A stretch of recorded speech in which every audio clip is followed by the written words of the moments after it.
지금의 나이와 비교해 볼 수는 없겠지만 그는 늦은 나이에 하나님의 부르심을 받게 되었습니다. 이 사건이 중요한 이유는 바벨탑 이후에 찾아오신 하나님이다 하는 겁니다. 하나님은 한 인간을 만나고 그 인간을 통하여서 뭔가 일을 이루시기 위한 그런 준비를 하고 계시는 것입니다. 하나님은 하나님 없이 이름을 내고자 했던 그 사람들에게 인간의 역사 속으로 다시 개입하신 사건이 아브라함을 만난 사건입니다. 하나님은 그 시작을 한 사람으로부터 시작하게 됩니다. 이것은 새로운 은혜의 시작입니다. 은혜라는 단어를 기억하시기 바랍니다. 우리가 하나님을 만난 것은 은혜입니다. 노력해서 이룬 것도 아니고 남달라서 만나주신 것도 아니고 그냥 이렇게 시작되었습니다. 은혜로 시작됩니다. 은혜로 시작할 때 사람들은 두 방향으로 나가게 됩니다. 사람으로 비교해보면 어린아이가 있는데 사랑을 많이 받았습니다. 그 사랑을 받을 때 두 방향으로 나가는 것과 같습니다. 하나는 철없이 나가는 방향이고 하나는 그 사랑이 너무 감사해서 그 사랑에 감격을 가지고 살아가는 사람이다 하는 것입니다. 그러니 우리는 하나님 앞에 나올 때 은혜 받은 자라고 생각한다면 이 둘 중에 하나로 결정된 겁니다. 철없이 내 마음대로 살든지. 왜? 은혜니까. 그냥 구원해 주셨으니까 믿으라고 하면 다 된다고 하니까. 반면에 다른 사람들은 나 대신 당한 고통과 나 대신 당한 그 고난을 생각하면서 그게 나를 위한 것이었다, 나를 위한 사랑이었다 하면서 겸손한 마음으로 주님의 뒤를 따라가게 됩니다. 우리는 이것을 기독교와 불교의 차이라고 생각을 하게 됩니다. 기독교는 타협, 하나님의 은혜로 구원받는 것이고 불교는 자격구원입니다. 이 세상에 고통이 있다. 왜 고통이 오느냐? 너무 가지려고 하니까. 그럼 고통에서 어떻게 벗어나느냐? 그거 포기하라고. 집착에서 벗어나라. 그러면 어떻게 해서 집착에서 벗어날 수 있느냐? 8가지 바른 것을 가지라고. 말을 바르게 하고 행위를 바르게 하고 생각을 바르게 하고 모든 것들을 바르게 하라. 그러면 된다. 이게 불교입니다. 뭐가 있습니까? 내가 해야 되는 거예요. 내가 노력해야 돼요. 그러니 그 안에서는 사람들이 봉헌한다 그러죠. 연등을 단다 그러죠. 뭔가 하려고 해요. 우리 기독교가 은혜 주는데 이게 잘못되면 버릇없는 자식이 되어버려요. 주님이 다 주셨으니 그런 마음대로 노력도 없고 행함도 없고 사랑도 없고. 중요한 것은 하나님이 그렇게 했다는 거예요. 하나님이 은혜 주셨다는 거예요. 이거를 제대로 깨달으면 우리의 행위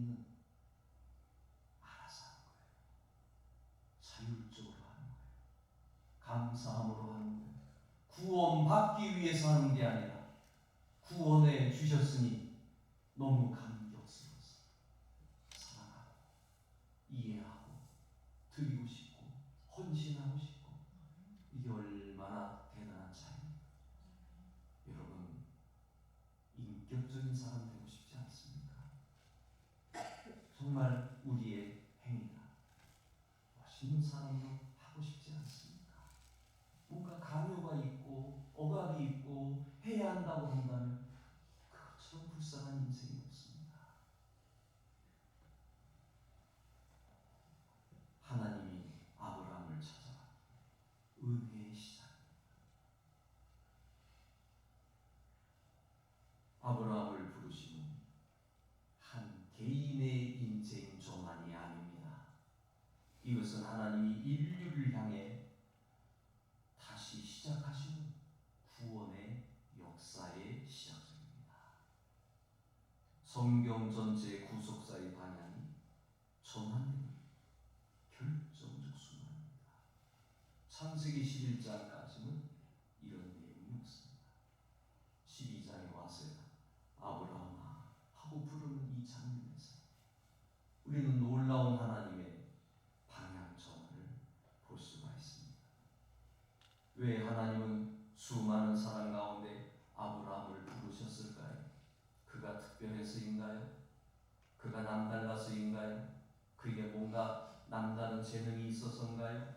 성경 어디에도 아브라함이 특별히 선택받을 만한 이유가 있다라고 얘기한 곳은 없습니다. 그것은 은혜였다. 그냥 내가 너를 선택했다. 내가 너를 통해서 뭔가 일을 하고 싶다. 단순한 은혜였습니다. 아브라함이 선택받은 것, 우리가 알 수 있는 것은 인간을 사랑하시는 하나님의 최선의 방법으로서 그를 선택한 것. 한 개인으로 끝나는 것이 아니라 그를 통해 뭔가 일을 만들기 위한 하나님의 계획이 있었던 것입니다. 하나님은 누군가를 배제시키기 위해서 누군가를 선택한 것이 아니라 하나님은 모든 사람을 포함시키기 위해서 한 사람을 선택한 것입니다. 제 얘기가 아닙니다. 오거스틴의 얘기입니다. 누구를 배제하고 누구를 선택한 것이 아니라 모든 일을 포함시키기 위해서 한 사람을 선택한 겁니다. 여러분 개인적으로 그 생각 안 드십니까?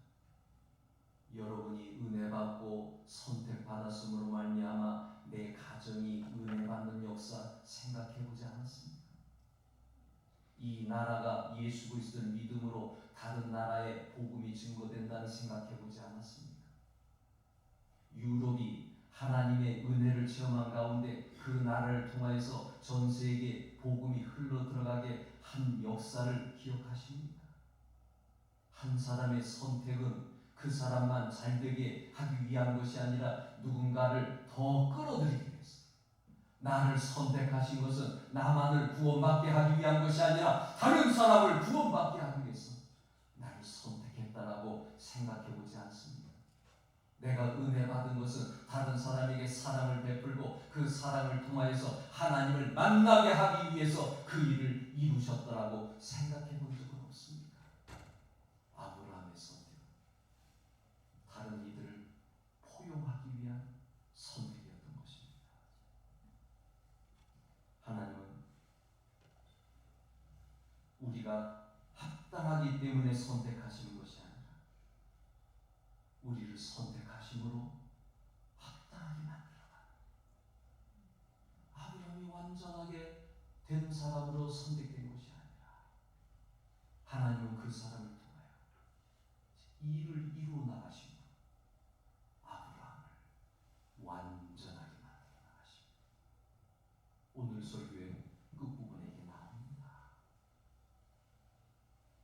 우리의 선택, 하나님이 만들도록 해야 됩니다.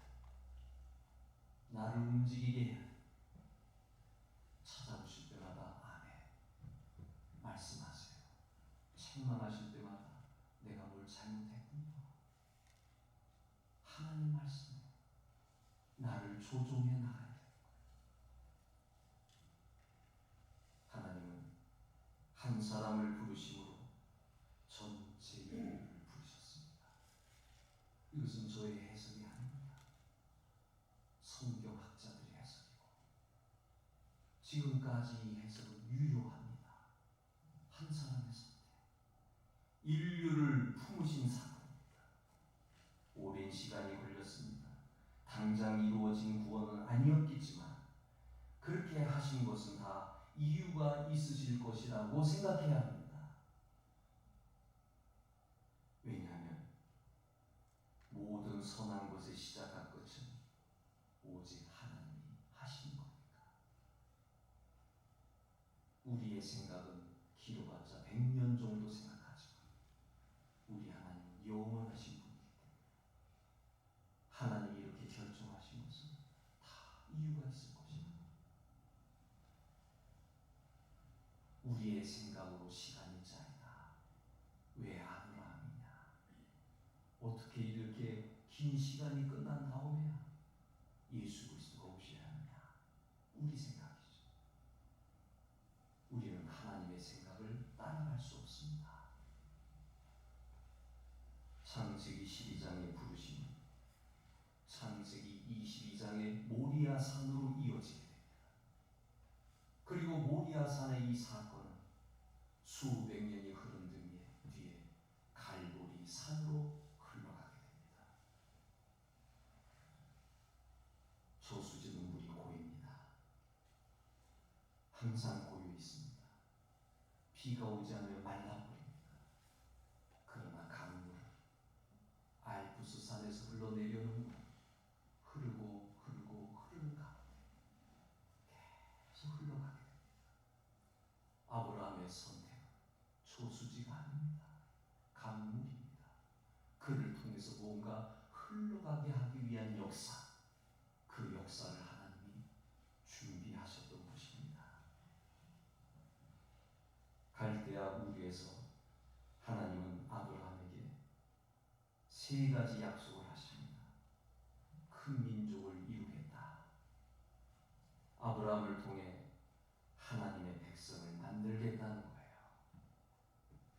하나님의 백성을 만들고 그 백성을 통해 하나님을 계시하시고 결국 그 계보를 따라 구원의 역사를 이루시겠다는 겁니다. 이스라엘을 통해 계시하시고 그 계시를 통해 예수 그리스도에게 도달하시고 이러한 커다란 하나님의 계획 가운데서 하나님의 백성은 만들어지게 됩니다. 처음에는 아브라함 한 사람이었죠. 이게 이스라엘이 되었죠. 이스라엘이 끝나는 것이 아니라 영적인 이스라엘, 오늘 우리까지 하나님의 백성으로 만들어지고 큰 민족을 이루겠다. 그 의미인 것입니다. 두 번째로는 복이 되게 하겠다. 아브라함을 통해 하나님은 모두를 품고 싶었습니다. 모든 사람을 복주고 싶어 하셨던 것입니다. 하나님은 복의 근원으로 모든 사람들에게 이 복이 흘러가도록 만들어 놨는데 오늘 우리에게 하나님을 만나는 복을 받게 되었습니다. 하나님이 나와 함께하는 그 복을 받게 되었습니다. 세 번째로 이름을 창대하게 하겠다 약속하셨습니다. 바벨탑 사건과 분명히 대조되죠. 바벨탑에 있던 사람들은 내 이름을 내가 내자 하늘로 높이 올라가자 내 이름을 내가 내는 거예요. 우리의 이름을 내자라고 얘기했습니다. 그러나 하나님은 내가 너의 이름을 창대하게 하리라. 하나님이 창대하게 이름을 내게 해주겠다는 얘기입니다. 그러므로 바벨과 아브라함 선택의 이 대조 속에는 우리는 분명하게 알게 되는 것이 있는데 하나님의 나라는 인간이 성취해 사는 게 아니라 바벨탑처럼 인간이 대를 쌓고 인간이 하늘까지 올라가고 인간이 하나가 되고 인간이 만들어내는 나라는 하나님 나라가 아닙니다. 하나님 나라를 누가 시작했습니까? 하나님이 시작하셨습니다. 아브라함으로부터 시작했습니다. 그러니 이 모든 것은 하나님으로부터 시작하는 것이 하나님의 나라입니다.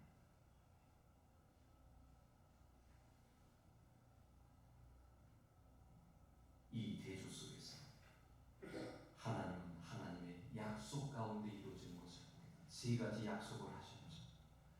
여기 우리는 아브라함이 대응한 것을 보게 됩니다. 이에 아브라함이 하나님을 믿으니 뭘 믿은 것입니까? 하나님의 말씀을 믿은 겁니다. 하나님의 약속을 믿은 겁니다. 하나님이 말씀하신 것을 믿은 겁니다. 이게 신앙생활의 출발입니다. 하나님이 말씀하셨습니다. 그것을 믿고 나아가는, 여기 믿는다 하는 것은 붙들다, 의지하다, 기대다 그런 뜻입니다. 믿음은 하나님이 하실 수 있다고 믿는 것이 아닙니다.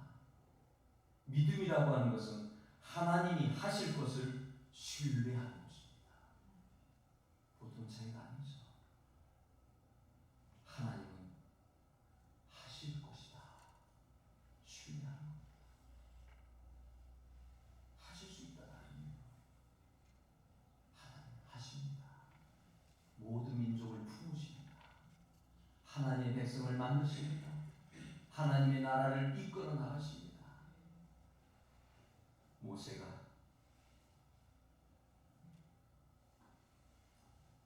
아브라함이 하나님의 약속에 대한 믿음의 삶을 살면서 여러분이 성경을 잘 읽어보셨잖아요.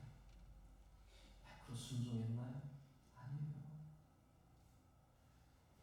아브라함도 흔들렸어요. 늘 변함없이 살았던 사람이 아닙니다. 그런데요, 아브라함은 평생 하나님 쫓아갔습니다. 하나님께 훈련받았습니다. 하나님께 연단받았습니다. 하나님 말씀을 따르려고 했습니다. 그러는 가운데 그 결과 오늘 본문에 모리아 산이 나오게 되는 겁니다. 이건 아브라함이 첫 번째 부름받는 가운데 나온 이야기가 아닙니다. 아브라함이 하나님과 함께 평생을 살아가는 가운데 그 끝자락에 나오는 얘기입니다. 여러분의 신앙생활의 끝자락은 지금 어디에 와 있습니까? 여러분의 신앙생활의 끝자락은 처음과 같습니까? 아니면 여기 아브라함처럼 좀 달라지는 모습으로 바뀌어지고 있습니다. 하나님은 우리에게 처음에 은혜를 부어주셨습니다. 그 은혜의 자리에서 시작하게 하셨습니다. 그 은혜의 자리에서 우리는 아브라함처럼 시작을 했습니다. 아브라함의 끝은 이제 이렇다라고 얘기할 것인데 여러분의 끝은 어떻게 될 것입니까? 여러분은 하나님과 함께 살아가는 가운데 이렇게 믿음의 사람으로 아브라함이 여호와를 믿으니 믿음의 사람으로 하나님을 붙잡고 하나님을 의지하고 하나님을 기대며 하나님께 전적으로 의지하면서 여러분의 인생은 살아왔습니까? 하나님은 우리에게 원하는 것 아니에요. 그냥 은혜 주시기를 원하고 그 은혜 속에서 정말 하나님 붙잡고 하나님을 의지하고 믿음의 사람으로 살아가기를 원하는 것이 하나님이 원하는 거예요. 무엇을 요구하지 않습니다. 무엇을 더 달라고 하지 않습니다. 무엇을 더 바치라고 얘기하지 않습니다. 무엇을 더 희생하라고 얘기하지 않습니다. 우리의 희생은 사랑하니까 하나님이 나에게 주신 사랑이 너무 크니까 그냥 하는 것이고 하나님이 원하는 것은 어떤 희생을 원하는 것이 아니라고 하는 것입니다. 성도야, 우리는 오늘 말씀을 들으면서 정말 깊이 깨달아야 할 것입니다. 아브라함은 평생 하나님에 대한 믿음 훈련을 받았고 그 결과 모리아산에서 그 믿음을 보여줍니다. 그 믿음을 보여줍니다. 모든 영광 하나님께 주님만 바라보자. 모든 거 하나님이 하셨습니다. 하나님이 나를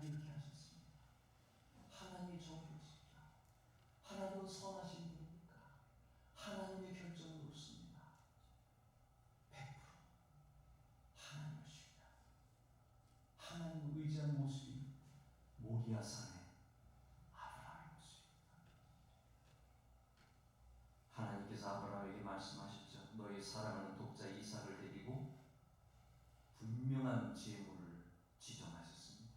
이삭을 데리고. 그 다음에 뭐라 그랬냐면 모리아 땅으로 가서 하나님 장소까지 지정해 주십니다. 아무데나 가면 안 됩니다. 아무 제물도 안 됩니다. 반드시 하나님이 말씀하신 제물, 말씀하신 장소로 가야 됩니다. 내가 너에게 일러준 한 산에서, 내가 너에게 일러준 한 산에서 그를 번제라 드려. 아무데나 예배드리면 어떻습니까? 아무 곳에 가서 예배드리면 어떻습니까? 어느 곳에 있든지 내가 하나님 생각하면 되는 것 아닙니까?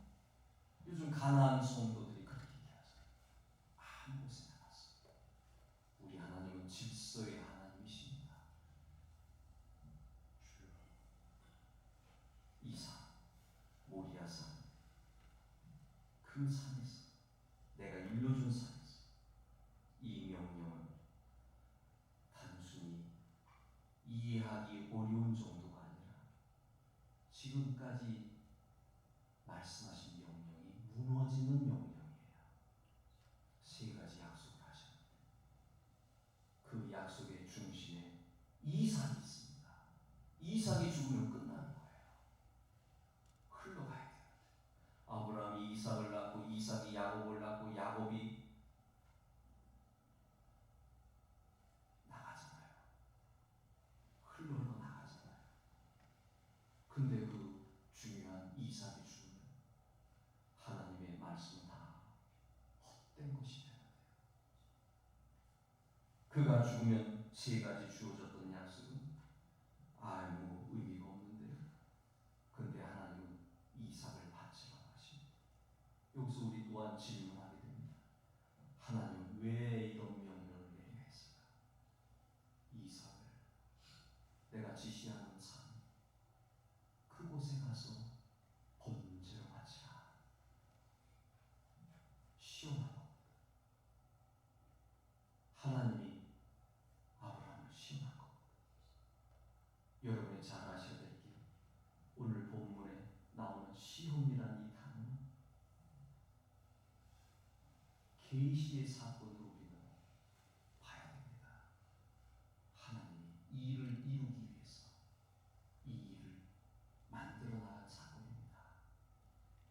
시험하다는 단어는 드러내다라는 의미로 오늘 본문을 쓰여지게 됩니다. 드러낸다. 드러내는 게 뭐예요? 계시잖아요. 하나님의 계획을 드러내기 위해 하나님은 그런 시험을 하신 겁니다. 아브라함을 무너뜨리려는 것이 아니라 하나님의 구원 방식을 드러내기 위해서 이 어마어마한 사건을 만들어내는 겁니다. 여기에 놀랍게도 저는 질문해봤지만 아브라함은 질문하지 않았습니다. 이게 놀라운 겁니다. 그는 하나님 말씀대로 떠납니다. 그는 이미 마음속에 이삭을 하나님께로 드리려고 마음 먹었습니다. 신약은 이 장면을 이렇게 해석해 주죠. 그는 하나님이 능히 죽은 자 가운데서 다시 살리실 줄로 믿었다. 그렇게 되어 있습니다. 이 말씀을 깊이 생각해 보면 여러분, 믿음은 내 생각이 멈추는 시점에서 시작된다라는 유명한 말이 있습니다. 어떻게 이게 가능할까요? 내 생각이 멈추는 시점을 제렌 키르케고르가 아브라함의 모리아산 사건을 통하여서 두려움과 떨림이라는 제목으로 하나의 책을 냈는데, 이것은 하나님에게 전적으로 의지한 사람이 가능했다는 얘기예요. 아직도 질문이 있고, 아직도 의문이 있고, 아직도 내 생각이 있다면 하나님의 이 말씀을 따라갈 수 없죠. 철저하게 하나님은 좋으신 하나님입니다. 하나님의 결정은 옳으십니다. 하나님께서는 이 일을 준비하셨습니다. 하나님께서 반드시 선한 역사 이루실 겁니다.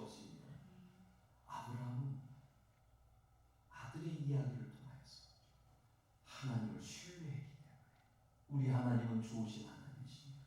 하나님은 반드시 어떤 좋은 결과로 내리실 걸 알기에 그렇게 따르고, 그 대표적인 게 뭡니까? 스데반의 순교 아닙니까? 죽어요. 돌에 맞아요. 하나님이 없는 것 같아요. 그런데 내려놓잖아요. 왜 내려놔요? 하늘의 세계를 봤습니다. 우리의 신앙, 머리로 계산하는 신앙이 아닙니다. 아브라함이 이렇게 결정한 것은 우리가 생각하지 않는 또 다른 영적인 세계를 보는 거예요. 또 다른 하나님에 대한 믿음이 있는 거예요. 우리가 생각하는 게 전부라고 생각하지 마세요. 하나님은 지금도 이 세계를 다스려 나가십니다. 하나님은 지금도 우리를 다스려 나가십니다. 하나님의 손길이 있습니다. 그러게 우리의 신앙생활은 항상 하나님에게 초점을 맞춰 나가고 있는 겁니다. 아브라함은 완벽할 정도로 믿음의 사람이었습니다. 사흘길을 걸어갑니다.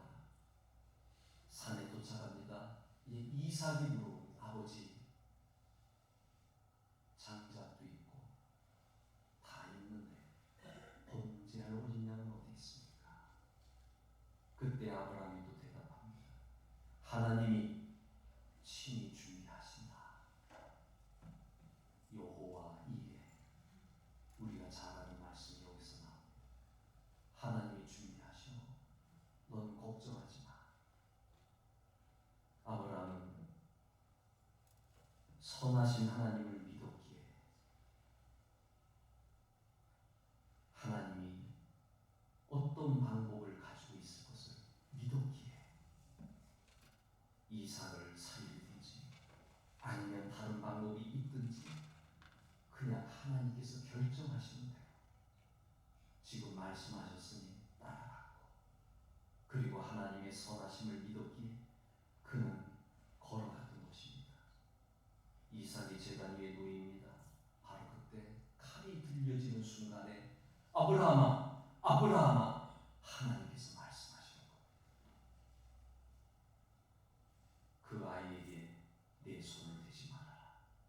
그리고 한 마리의 순양이 걸려있는 것을 보게 됩니다.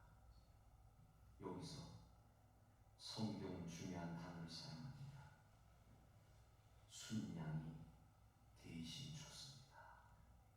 대속, 대신이라는 단어가 드디어 여기에서 나오는 겁니다. 대신하여. 우리 신앙의 중요한 원리인데, 인간이 죽어야 할 자리에 다른 존재가 대신 죽습니다. 이삭은 살고 순양이 죽었습니다. 우리는 살고 그리스도가 죽었습니다. 이렇게 연결돼요. 대신의 역사. 나 대신에 이 죄악 덩어리 나 대신에 이 쓸모없는 나 대신에 예수 그리스도가 죽으셨다. 처음 예수 만났을 때 이 감격 때문에 주님께 모든 것을 드리고 싶은 마음이 생겨나는 겁니다. 대속. 아브라함은 경험하고 이삭도 경험합니다.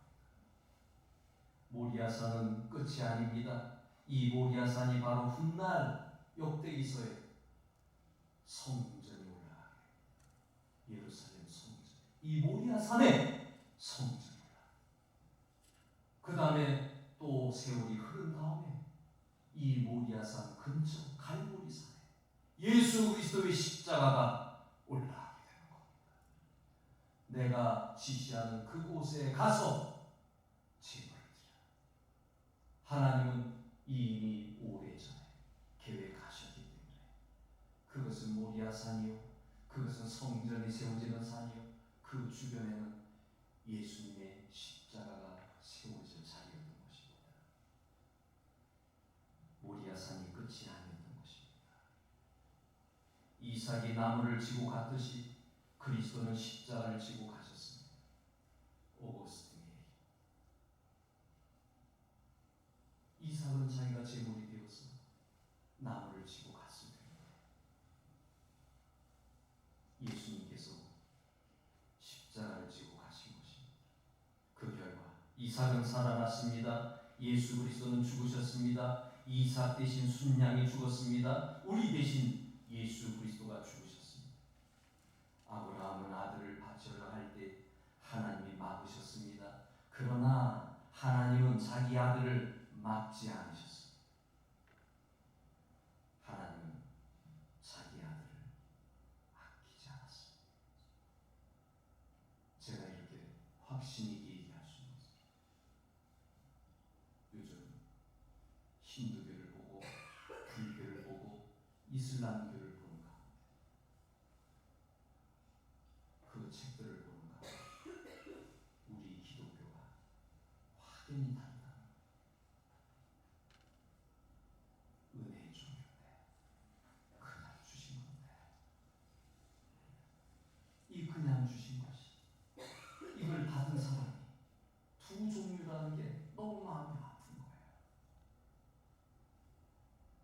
버릇이 없든지 아니면 너무 감사해서 사랑의 삶을 사는지 이 두 갈래 길이 너무 확연하다. 그래서 한편으로 불교는 그걸 사성제 8종으로 차라리 이렇게 해 하는 게 더 편안한 생각이 들어요. 다 좋은 일이에요. 왜 고난이 와? 너무 가지려고 하니까, 너무 집착하니까. 어떻게 고통을 없애? 멸하라고, 벗어나라고, 버리라고, 좀 포기하라고. 그러면 열반에 이르게 된다. 열반에 이르면 말도 잘해야 되고 생각도 잘해야 되고 행동도 잘해야 되고 다른 사람에게 잘해야 돼요. 나 이렇게 가르쳤으면 좋을 것 같아요. 나 자신도. 근데 우리 하나님은 은혜로만 주신다고 하니까 그 은혜가 아니고서는 인간은 벗어날 길이 없으니까 아무리 사성제 8정도를 쌓아도 인간은 구원받을 길이 없으니까 하나님은 은혜로, 그러니 그 은혜를 제대로 깨닫고 나에게로 오라고, 그 은혜 가운데 살아가라고 하나님은 그 방법밖에 없으니까 우리에게 그 길을 제시하는 것입니다. 그걸 깨닫지 못하는 인간에게 방법이 없는 거예요. 이삭은 살아났는데 예수님은 죽으셨습니다. 우리는 깨닫게 됩니다. 모리아산에서 하나님이 보여주신 것은 인간의 헌신이 아니라 하나님의 준비하심이었습니다. 아브라함의 신앙이 아닙니다. 아브라함의 헌신이 아닙니다. 아들까지 아끼지 않는 그 헌신이 아닙니다. 모리아산, 하나님의 준비하심. 지금도 마찬가지입니다. 주님은 준비하시는 가운데 나에게로 오라고 말씀하십니다. 십자가 아래로 오라고 말씀하십니다. 그리고 너희의 무거운 짐을 내려놓으라고 하십니다. 그 무거운 짐을 내려놓는 가운데 너희들이 자유하라고 말씀하십니다. 이거는 선물인데, 이거는 공짜인데, 이렇게 좋은 것이 십자가 아래에 있는데 사람들은 발견하지를 못하고 있습니다. 우리가 드린 것이 아닙니다. 하나님이 들으신 것입니다. 우리가 올라간 것이 아닙니다. 하나님이 내려오신 것입니다. 우리가 준비한 것이 아닙니다. 하나님이 이미 준비하신 것입니다. 그래서 아브라함은 그곳에 이름을 부릅니다. 여호와 이레, 여호와께서 준비하셨다라고 말씀하십니다. 이것은 인류를 향한 선언입니다. 다 이뤘다. 내가 다 준비해놨다. 나에게로 와라. 와서 돈 없이 값 없이 젖과 꿀을 먹어라. 와서 값 없이 은혜를 받아라. 이 하나님의 은혜가 너무 크시기에 뒤따라가기가 어려울 때가 많습니다. 저는 목사로서 그렇습니다. 우리 하나님의 방법은 그것입니다. 기다리시고 인내하시고 또 용서하시고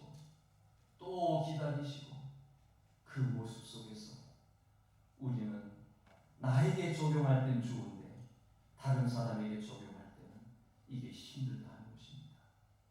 이제 모든 흐름이 하나로 연결되는 것을 볼 것입니다. 아브라함의 부르심은 개인의 이야기가 아니었습니다. 모리아산도 개인의 시험이 아니었습니다. 이 모든 것은 인류를 향한 하나님의 구원 계획이었습니다. 그리고 그 중심에는 예수 그리스도가 계십니다. 목마른 자들아 다 내게로 와라. 내가 내게 와서 갈증을 해소해라. 여러분 오늘 어떤 마음으로 이 자리에 왔습니까? 예수님의 은혜 받고자 나왔습니다. 잘 오셨습니다. 예수님께 사랑받아야죠. 예수님께 은혜 받아야죠. 예수님께 축복받아야죠. 제일 좋은 것입니다. 말씀을 마무리합니다. 오순 고난주간이 이제 다음 주에 오는데 종료주일에